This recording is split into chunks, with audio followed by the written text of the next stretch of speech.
Hey everyone, this is Jaime Alejandro with the Arts Calling Podcast, where I interview hardworking independent creatives in the literary, visual, and performing arts. I have a great conversation lined up for you, but before we get to it, I'd just like to remind you once again, please be sure to stop by the links in the episode description. These are shout-out links where I try to showcase the best of independent creativity going on all around my neck of the woods. These are people that I have met on the podcast, things that I find peculiar, or the creative projects that we're engaging in over at the Coalition. So I hope that you stop by and support independent creatives, because now more than ever, I think it's imperative that we support each other, keep believing in each other, and try to find the humanist, optimistic way to move forward. Now let's get to it. Today I am delighted to be Arts Calling playwright and producer Anna Capunay. Anna is a Queens, New York native. Her plays include A Cat's Tale from Arias Stages and Cowl Girl from the Players Theater. These works were adapted for the screen, and A Cat's Tale won Best Director for Comedy and Best Ensemble Cast for Comedy at the San Francisco Best Actors Film Festival. The indie feature debuted at the Chelsea Film Festival in New York City 2016. Cowl Girl was shot as a TV pilot and was included as a Best of the Fest finalist at the Chicago International Real Shorts Film Festival 2017. Anna's directorial debut was the short film she also wrote called Your Silent Face. The short won multiple awards via the film festival circuit, most notably for Best Screenwriting at the Festival of Cinema NYC and Best LGBTQ Film at the LA Punk Film Festival, both in 2023. Anna has received multiple grants over the years supporting her projects.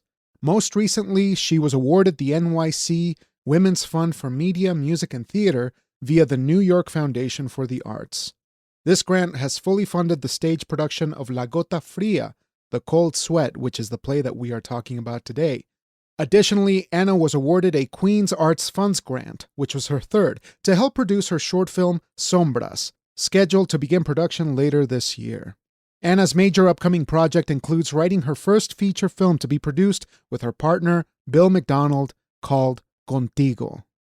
Well, folks, there you have it. Anna and I are having a wonderful conversation in this episode about independent production, about willing things to happen, what the theater scene is like for people of color in this day and age, and of course, we're primarily centering around La Gota Fria, which is her latest production, currently playing at the Players Theater. And so I'm going to have links in the episode description for you folks to check it out. And without further delay, let's give Anna a call.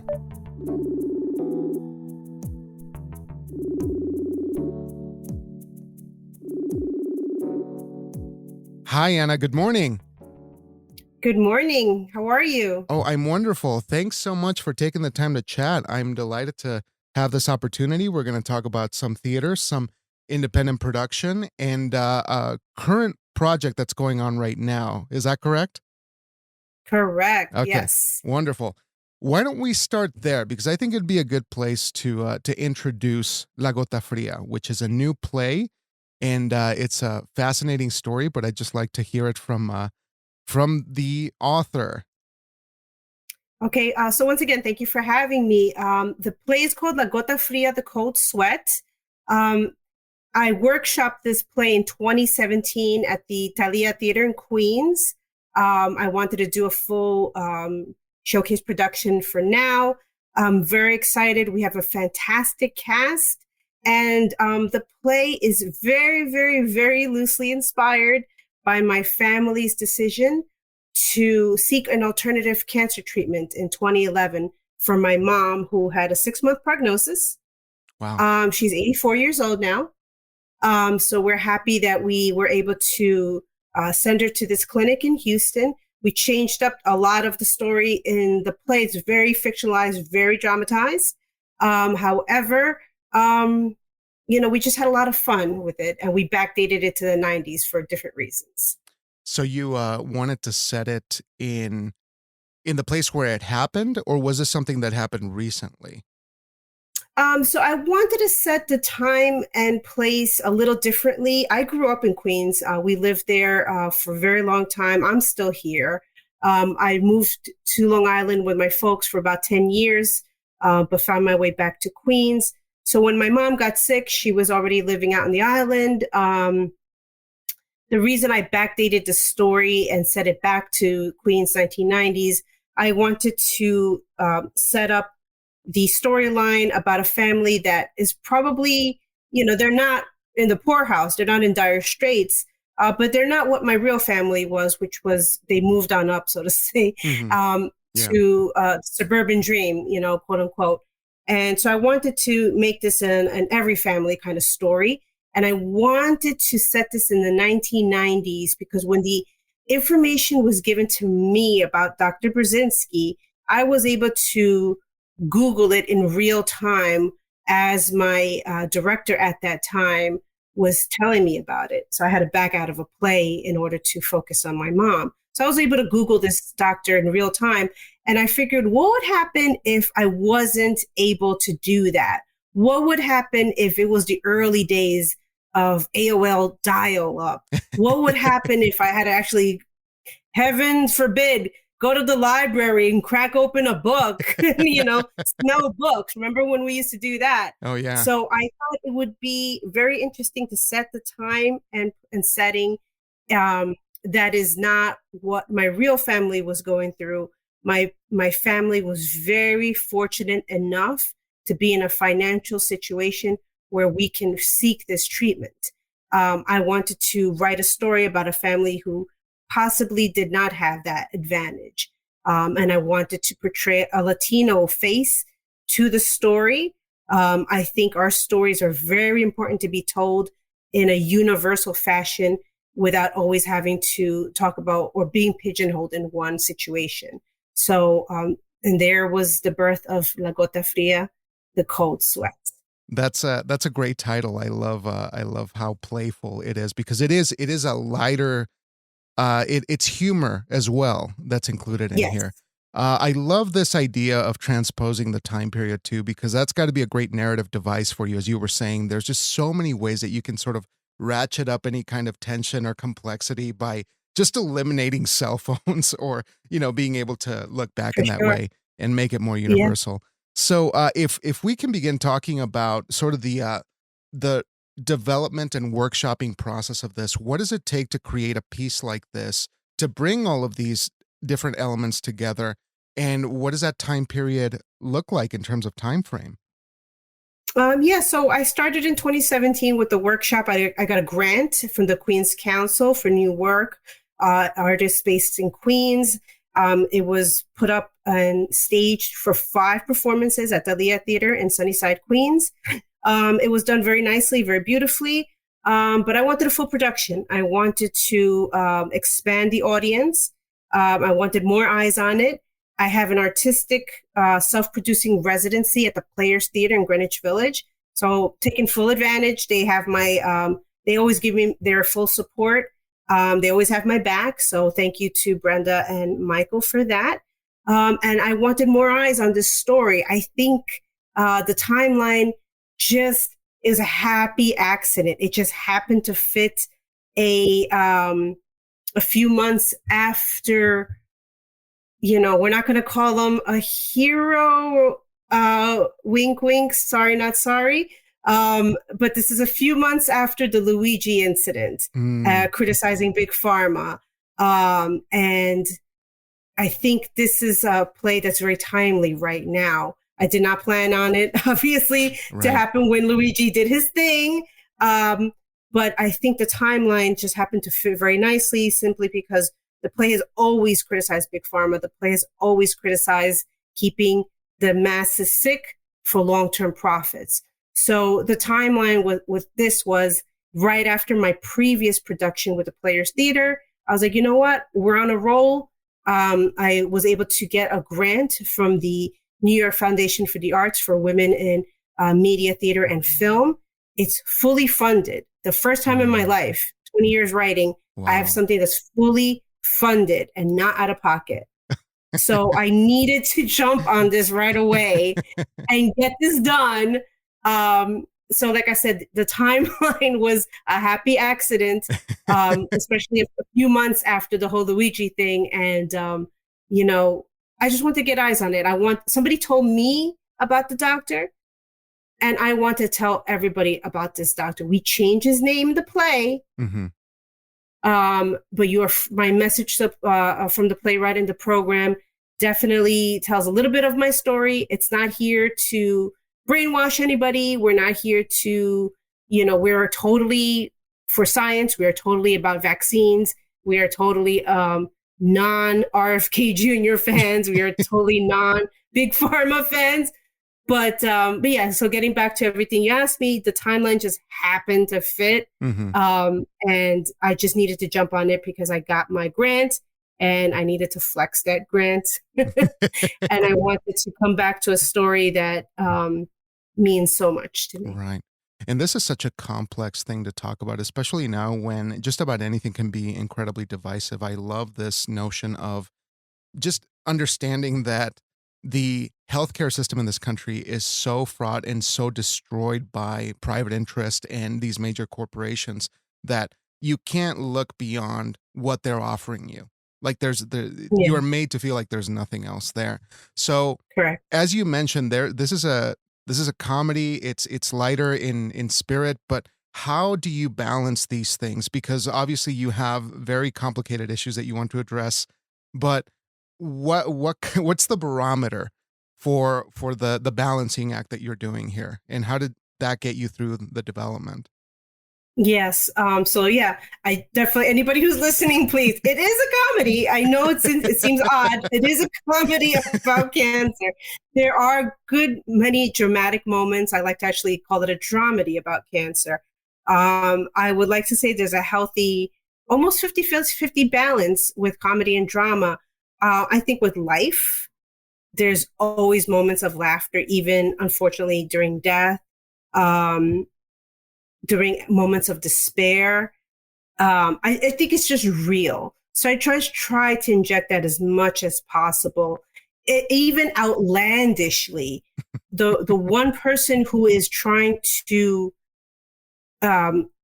convince Gonzalez's family to seek out this alternative treatment, he is constantly saying it is not a guarantee. As with any medicine you take in life, it is not a guarantee, whether it's low dose chemo or regular high dose chemo. Dr. Brzezinski or Dr. Cushing in the play is not a guarantee. But who is this person who is trying to convince the entire Gonzalez family clan, this tight-knit family? It is this guy named Enrique, also known as Moco, because he's known the family for so long, ever since he was a teenage nose picker. So could you imagine if you were in this situation and some young man that you've known for years now, that you've been calling Moco to his face, and it's become a term of endearment. Moquito, hey, how you doing? Mocoso. Things like that. To use this nickname in diminutive, it's really funny. And so when the action kind of like is at a standstill, like, are we really listening to this guy named Moco, like nose picker? And he's a veterinarian. He's not even a quote unquote real doctor. He treats puppies, kids. There's a line. He treats puppies, kitties, tortugas, caracoles. Leave the humans in this family alone. Treat the puppies, treat the kitties. That's great, Moco. So now we're up against this. And that's how I use that kind of comedy. And I like to balance a little bit of the Latino, I want to say we all have our stereotypes, correct? Mm-hmm. And sometimes some Latinos look down on other Latinos for whatever reason. Mm. So now you have Dominican Moco coming into this Peruvian family and the Cuban son-in-law, and now you have clashings, right? It's like, oh, he's quote unquote dumb in a can, and he's only a vet, not a real human doctor. And then his name is Moco on top of this. So poor Moquito, he has a lot of things stacked against him, but he's coming in with some real information. And I like to portray that, how we have this internalized hate sometimes amongst our own people. Mm-hmm. And at the end, we're all family. and we're all going to get through this together. So it doesn't matter if you're Dominican, if you're Peruvian, if you're Puerto Rican, if you're Cuban. Somos todos Latinos. Like, let's unite, please. Right. And especially in this current political climate, there's no room for divisiveness. Yeah. And I think the play touches upon that, even though it takes place in the 90s. But it takes, we touch upon that about where this divisiveness is coming from. Right. And I like to, it's a play. It's a comedy. I don't think I'm giving out too many spoilers, but I would like to think that an audience, somebody listening, will understand that there is a happy ending and there is a unified sense in the plot. So it's about all of us coming together, family, non-family, and let's just have a laugh. Yeah, absolutely. You're touching on so many things that I want to ask you about, but like to return to this idea of like, sort of like subcultures within like the Latino community in the United States is like insane, because there's just so much there that it's almost on a gradient of lighthearted jabbing, right? That kind of escalates, and then it becomes like cultural divide if we let it. But it always comes back to the humor of that is meant to bring us together, which is such an important thing to talk about right now. Why aren't we laughing more? It seems like you just timed this perfectly as well, just because this is the exact type of play that we need, especially given movements like Latinos for Trump, which I still can't understand. I don't know what that means, but the fact that they have a banner just throws me off. I'm really not understanding. I lose sleep when I think about that. The world is a scary place. Yeah. What did I think Leguizamo or a lot of other Latinos are saying? It's like, what is it? Roaches for raid.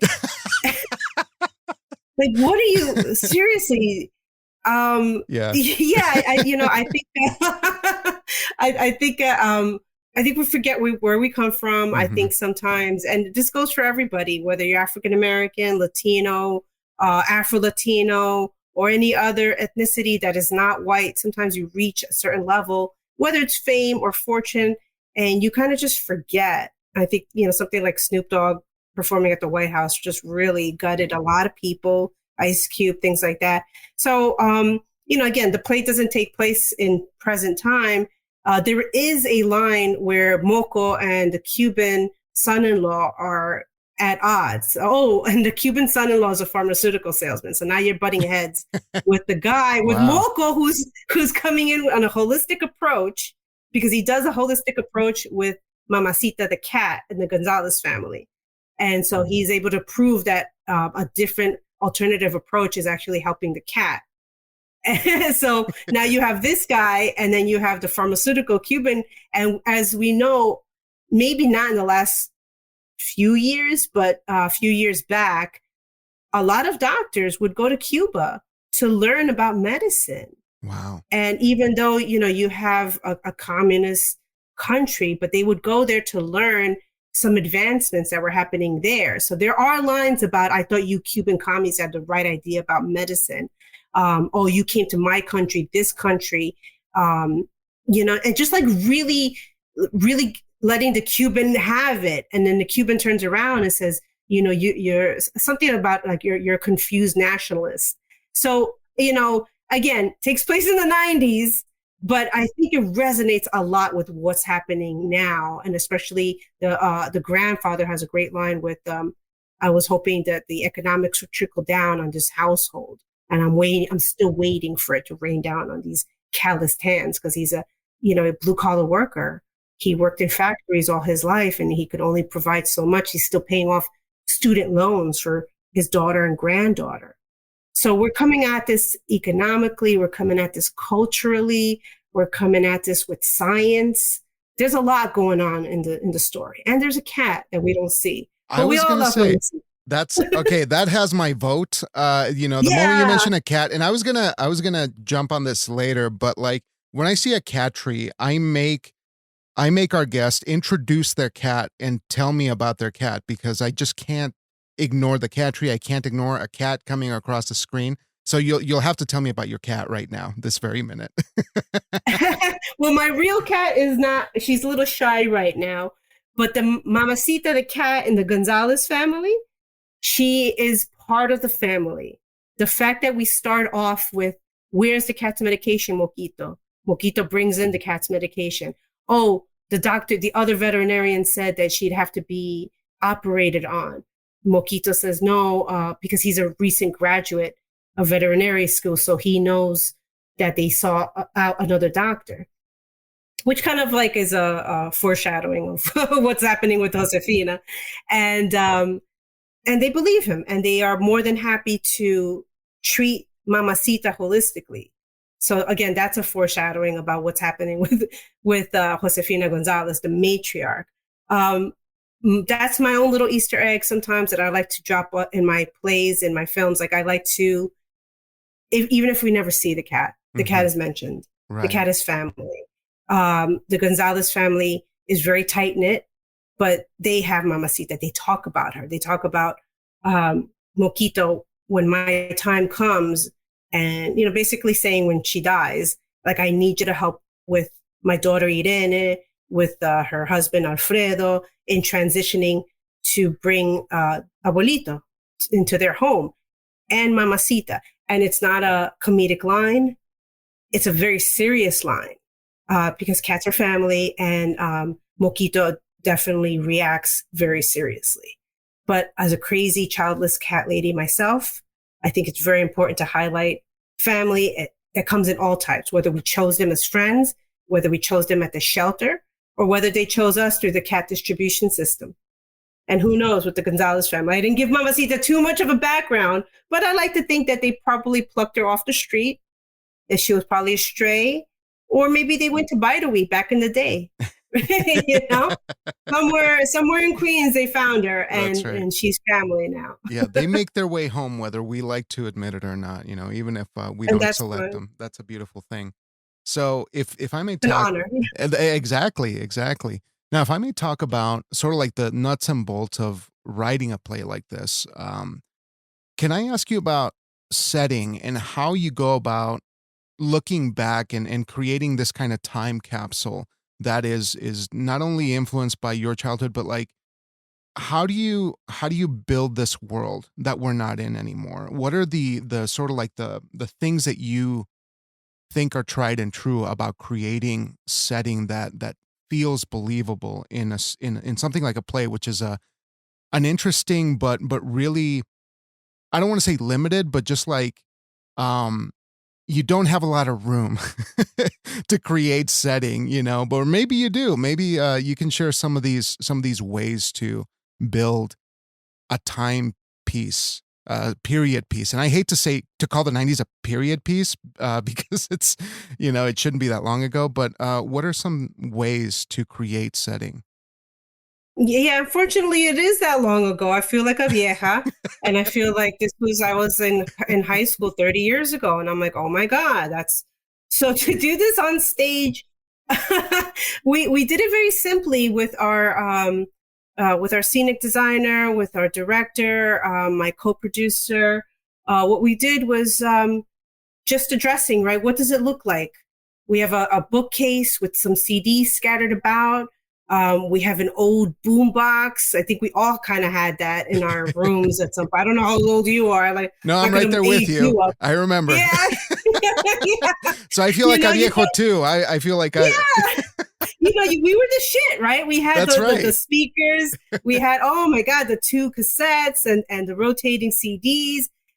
So I have that up on stage. We have an AOL projection. Oh, wow. We hear the old AOL dial-up. We have old newsreel playing on our muslin fabric background, old school Channel 7 logos and things like that. Don't sue me, ABC. We have like that old type of like newsreel happening in the background. Alfredo, who is Irene's husband, he walks around, even though we're now entering the time of CDs, he's still a little backdated, walking around with a yellow sports Walkman. Yeah. For no reason, inexplicably, just walking around with the fuzzy red headphones, or orange headphones.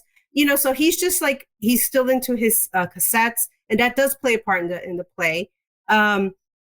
We also just, even like the look of the furniture, we have like everybody, we all grew up with our families, our tias, with the floral couch covers, Manuel's Archie Bunker chair, things like that. Even, oh my gosh, I have to give a huge shout out to our costume designer, Yesenia Rivas, who also plays Irene.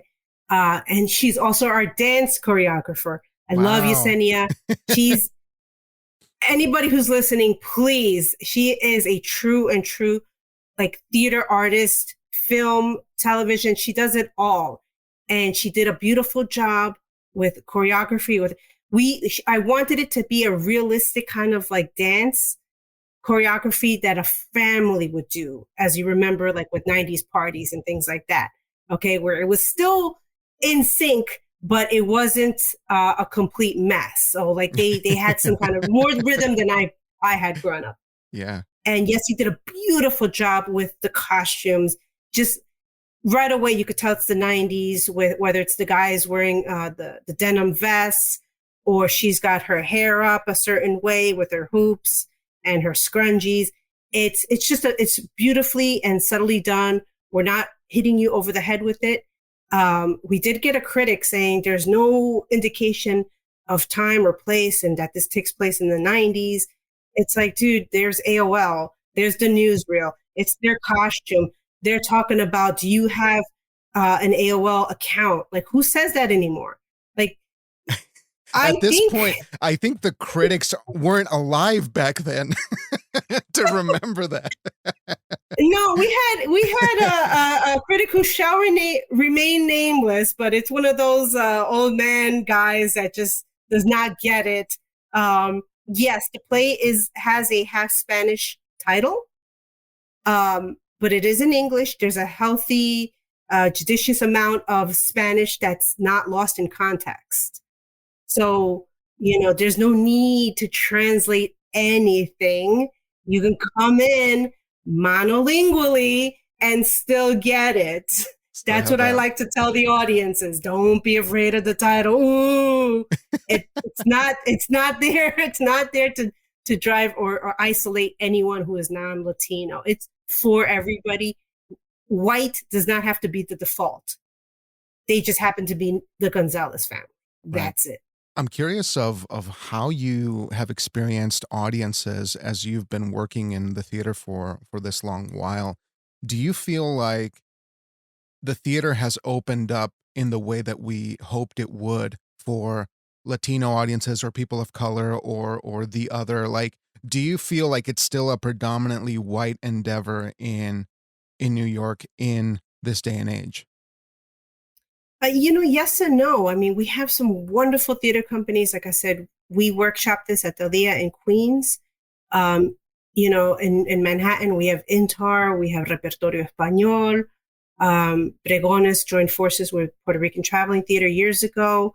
I just feel like sometimes a playwright like myself, if I'm not pigeonholed, and there's nothing wrong with writing about the struggle. I'm all about people's struggles. I'm very sensitive to that. But just like how African Americans are turning away from the quote unquote trauma porn, about shootings, it doesn't always have, their stories aren't always about that. They have universal stories too. So sometimes I feel like a playwright like myself who writes quirky comedies that are not about cruzando la frontera and maybe an illegal immigration story. Again, nothing wrong with that. I just happen to be doing my own thing. So I think someone like myself might be looked at a little differently, a little askance, kind of like, you're not part of the cool kids table, and not criticizing anybody else. Yeah. But it might not be a valuable product to sell or get the word out, right? It's hard. It's very difficult to get butts in seats. When I look at my Ovation tickets and I see who saw, people are getting the email blast from the Players Theater. I might have a blurb in El Diario. If I'm just like hitting the ground with like my postcards. That's great. So it's very nice to see people who I don't know in the audience and who found out through just email blasts or even word of mouth.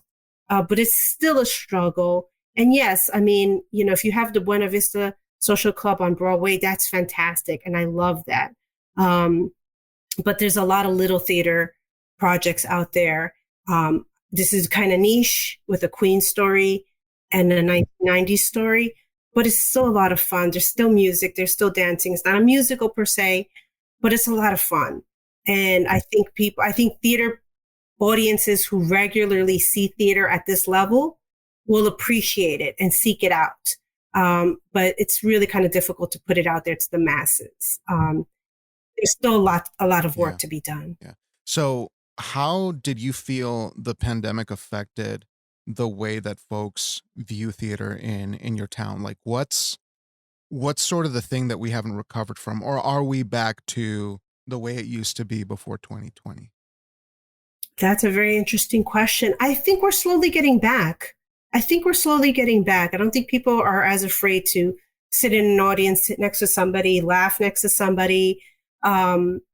You know, I know a lot of people aren't going to see movies as much. You know, we can stream that. It's hard to stream something like a small 50-seat black box production. And hey, it's a small theater and you have to walk up 2 flights of stairs and it's not accessible.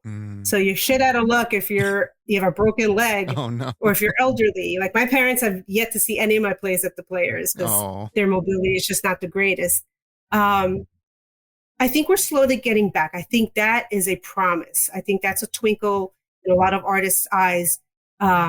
It's slow but sure. I think we're going to get there again. So I'm really not that worried. I think what I'm worried about is getting the word out there for my level of theater. Right. To people who would not ordinarily come and see this play. Yeah. Yeah. So what are the things that you feel have gotten you to this point? As you said, you have worked in the theater independently. You have willed your own way to make stuff happen as you went along. When you arrive at this production, which is sort of like a culmination of a lot of your effort, what are some tried and true things that you were able to apply to this production that you picked up learning the hard way as you came along? What have I learned coming up to this production? I think a lot of it has to do with just networking, finding the right actors and retaining the right actors in your circle. I'm going to come back to Yesenia Rivas. Again, anybody who's listening, you have to look out for her. She's such a talent.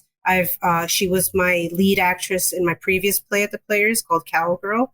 She has worked with me and my short film, and she was in the original production, the workshop of La Gota Fria.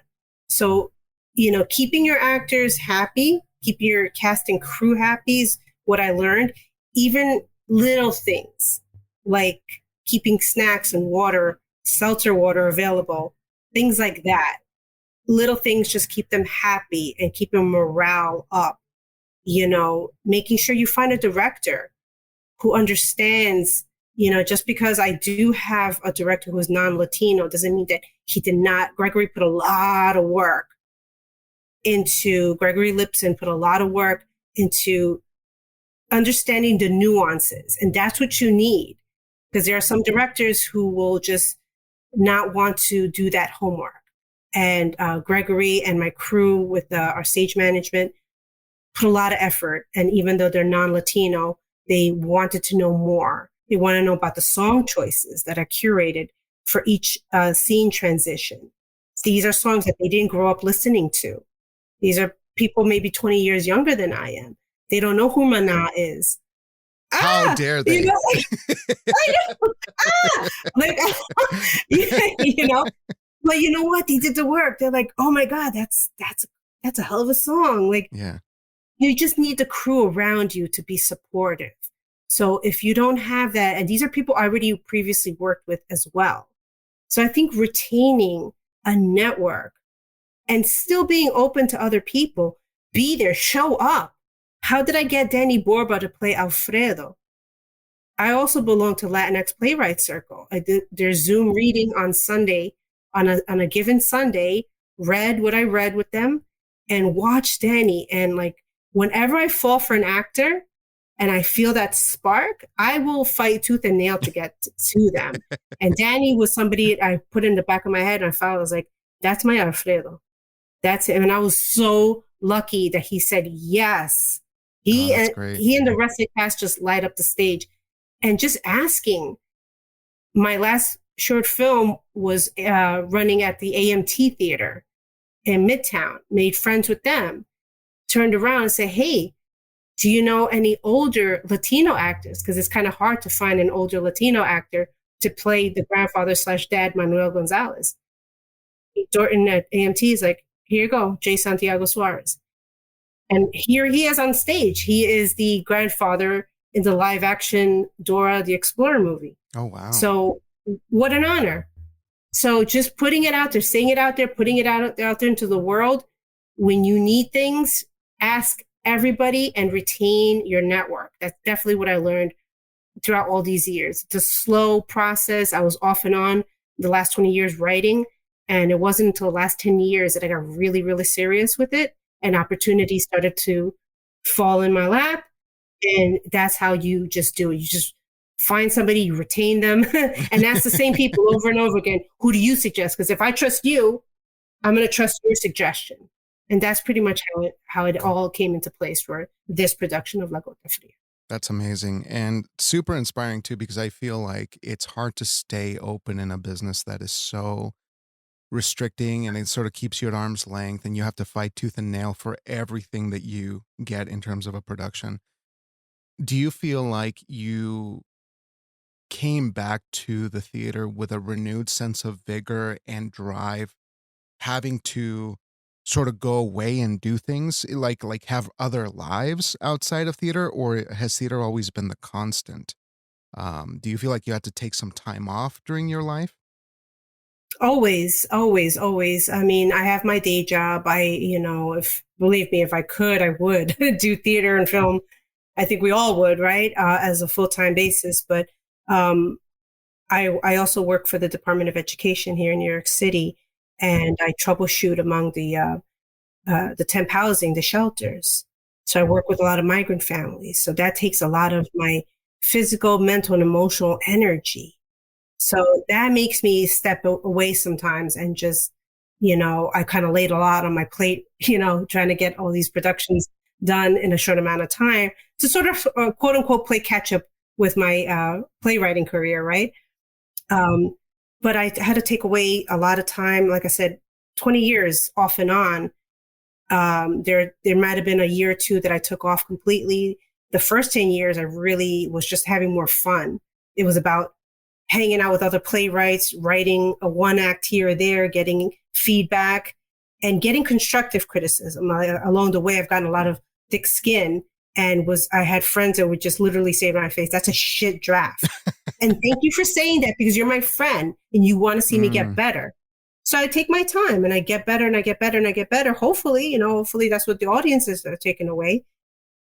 But I did take my time, very much so, especially when my mom got sick. I think having your day job and keeping yourself grounded and seeing what the reality is outside of you, and taking that time, whether it's night and weekends, to hone whatever craft you're doing, whether it's acting, writing, producing, set design, whatever it is that drives you. I think that's important, but you also have to take care of yourself mentally and physically. Just step back and then come back to it. And when you're ready, you're ready. And you're ready. And we put this out there. And another shout out to Pilar Valdez, who came in about a week into rehearsals. Our other lead actress she had a scheduling conflict. So Pilar had a week to catch up on. Oh, wow. And yeah. And wow, what a find. What a find. And she's playing Josefina Gonzalez very beautifully. So there was a lot of bumps along the way with this production alone, but everything is worth it. Just everything coming together, and audience reactions drive me as well. Oh, that's incredible. So I have a couple more questions to be mindful of your time, but this has been such a blast and super inspiring. Great. Thank you. I feel like, in terms of writing and getting that vision the way that it's intended to be, the way that you want it to be, what was the hardest technical problem that you had to solve with this play? Like something that gave you the biggest headaches, the thing that just wasn't clicking or wasn't working on the page. What did you have to do to overcome that? Unless it's a spoiler, like we don't want to spoil anything about the show, but like if there was any technical problems that you really struggled with, and how did you go about solving them? I believe that is more some of the blocking. I know there's in my fault was some of the text kind of just came from 0 to 60 when there's a confrontation scene with Coco and Alfredo. So the blocking was a concern because of my text. So that's something that I learned, because in my head, I understand why they're having a confrontation.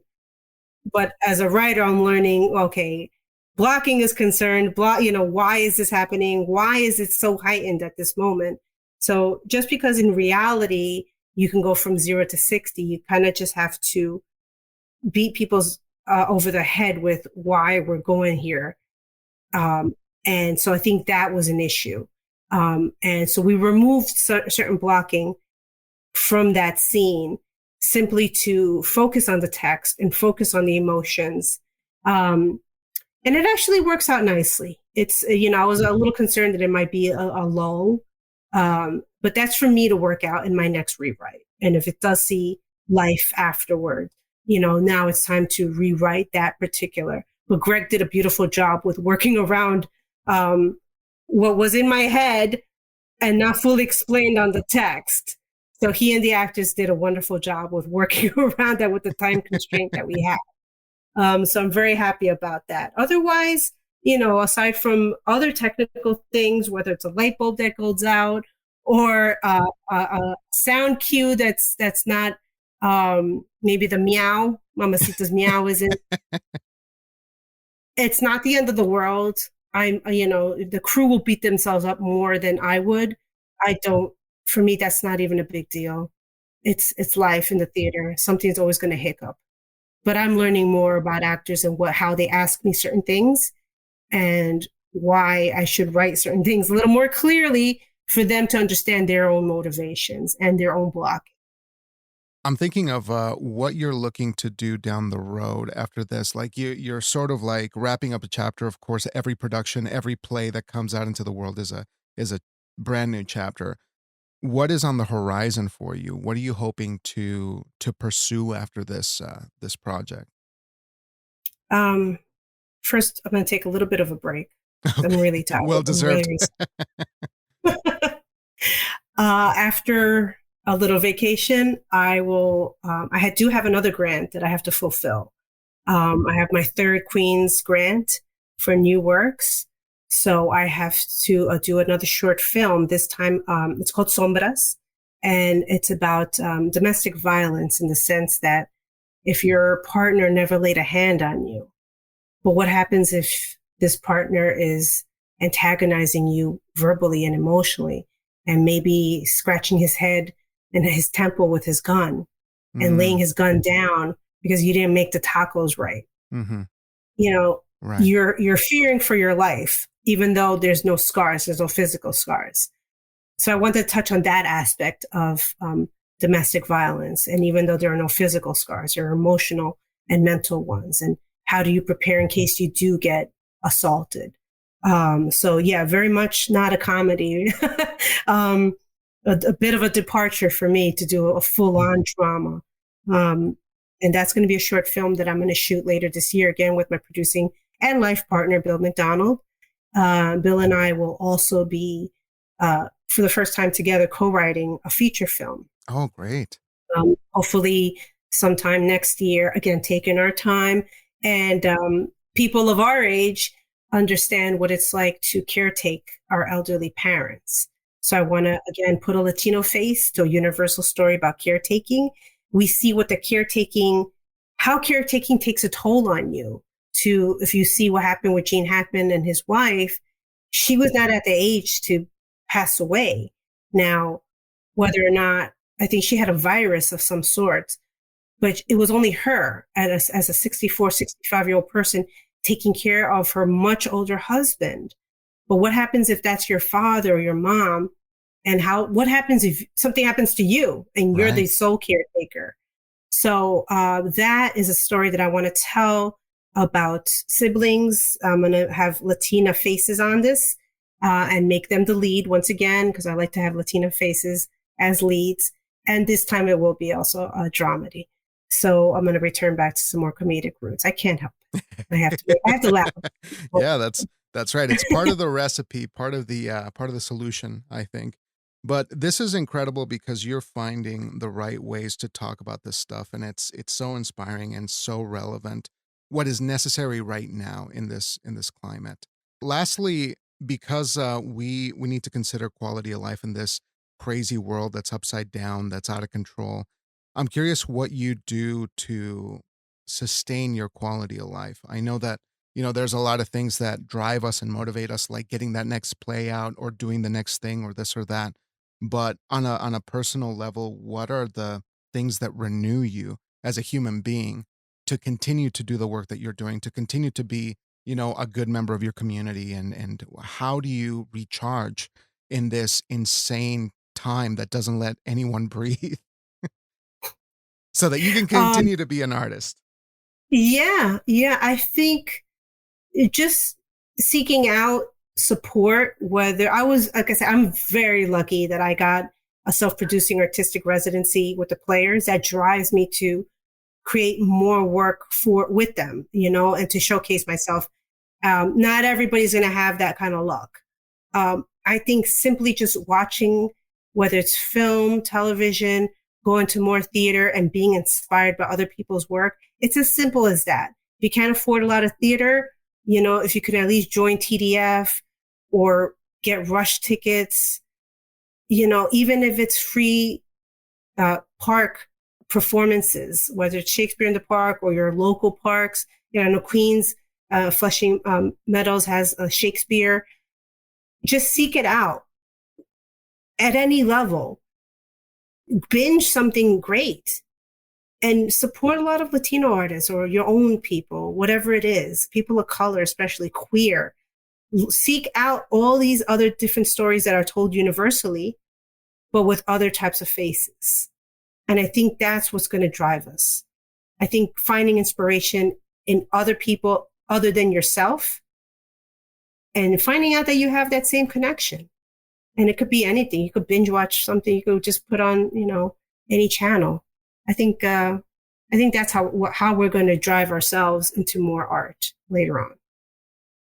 That's a beautiful note to end on. So, yeah. Anna, I want to thank you so much. This has been such an inspiring, fascinating time. And thank you for sharing your insights and for the work that you're doing.